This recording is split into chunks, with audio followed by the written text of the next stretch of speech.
शिवसेनेचे मंत्री बाळासाहेब भवनामध्ये जनता दरबार घेणार, नागरिकांच्या समस्या जाणून घेऊन त्यांचं निराकरण करणार। सोमवार ते बुधवार शिवसेनेचे मंत्री जनतेची गाऱ्हाणी ऐकणार। मंत्री गणेश नाईकांकडून भावे नाट्यगृहात जनता दरबार, नवी मुंबईच्या जनतेची गाऱ्हाणी ऐकण्याकरता जनता दरबार, जनतेची गाऱ्हाणी ऐकून त्यांचे प्रश्न सोडवण्याचं नाईकांचं आश्वासन। जनतेशी उद्धटपणे वागणाऱ्या अधिकाऱ्यांना राणेंचा सज्जड दंड, ग्रामीण पाणी पुरवठा अधिकारी जनतेशी उद्धटपणे वागतात, तोंडावर फाईल फेकून मारतात अशा तक्रारी खपवून घेणार नाही।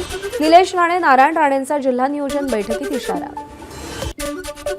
नवीन महाबळेश्वर गिरिस्थान प्रकल्पात नव्यानं 294 गावांचा समावेश करण्याचा सरकारकडे प्रस्ताव मंजूर झाल्यास यापुढच्या काळामध्ये 529 गावांसाठी MSRDC नियोजन प्राधिकरण काम करेल। डहाणूमध्ये 7 वर्षीय चिमुकलीवर झालेल्या लैंगिक अत्याचाराच्या निषेधार्थ आज डहाणू बंदची हाक। एका 60 वर्षीय नराधमानं 7 वर्षीय चिमुकलीला खाऊचं आमिष दाखवून तिच्यावरती लैंगिक अत्याचार केला होता। थकबाकी वसुलीसाठी धाराशिवमधील कळंब नगर परिषद प्रशासन ऍक्शन मोडवर। नगर परिषदेच्या गाळ्याचं भाडं थकवणाऱ्यांची नावं आता शहरातील मुख्य चौकांमध्ये डिजिटल बोर्डवर झळकणार। सोलापुरात महावितरणच्या मीटरचं रीडिंग घेणाऱ्या कर्मचाऱ्यांचं आंदोलन। स्मार्ट प्रीपेड मीटर आल्यास आमच्या रोजगाराचं काय? महावितरणच्या कंत्राटी कर्मचाऱ्यांचा प्रश्न। सोलापूर जिल्हा महावितरण कार्यालयासमोर 1 दिवसीय धरणं आंदोलन। नाशिकमध्ये पाण्यासाठी सिडकोतील रायगड चौकामध्ये महिलांचा रास्ता रोको। पाणी पुरवठा सुरळीत करण्याची मागणी। काही काळ वाहतूक विस्कळीत झाली होती। कोल्हापूरमध्ये ऊसाचा उतारा कमी आल्यानं ऊस उत्पादक शेतकऱ्यांमध्ये नाराजी। गेल्या वर्षाच्या तुलनेत 20 ते 25% उत्पन्न घटणार। बीट मार्शलकडून पोलीस निरीक्षक दर्जाच्या अधिकाऱ्याला मारहाण। नागपूरच्या वाडी पोलीस ठाण्याच्या हद्दीतली घटना। बारमधील ग्राहकांमध्ये झालेला वाद याच अधिकाऱ्यानं मिटवला होता। नंदुरबारच्या ताप्ती गंगा एक्सप्रेसमध्ये बसण्याच्या जागेवरून झालेल्या वादात एकाचा मृत्यू। सुमेरसिंग जबरसिंग या 24 वर्षीय जखमी युवकाचा उपचारादरम्यान मृत्यू। गुन्ह्यातील आरोपी अद्याप फरार। कथित MPSC पेपर विक्री प्रकरणात आणखी 2 जणांना अटक। MPSCचे पेपर 40 लाख रुपयांना देतो असं विद्यार्थ्यांना कॉल्स। अभिनेता आलोकनाथ श्रेयस तळपदे याच्या विरोधात फसवणुकीचा गुन्हा।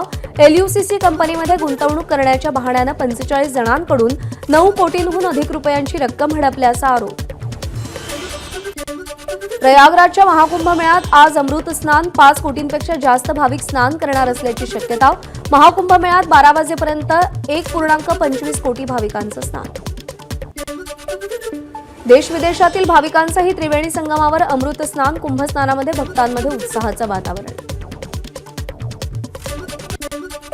प्रयागराज महाकुंभ मेळ्यात आज अमृत स्नानाचा योग। अनेक आखाड्यांचा आज अमृत स्नान।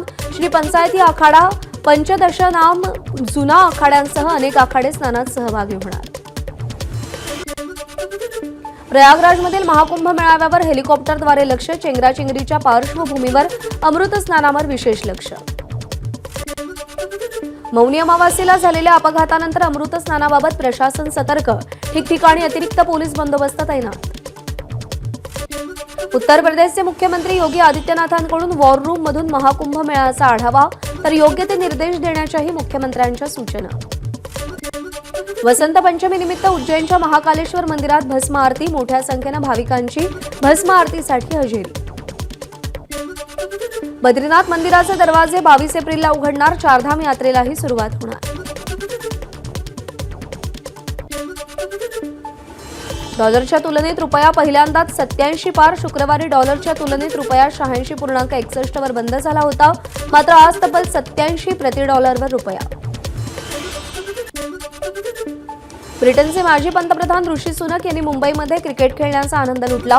दक्षिण मुंबईतील पारसी जिमखान्याला त्यांनी भेट दिली। त्यावेळी सुनक यांची तुफान फटकेबाजी।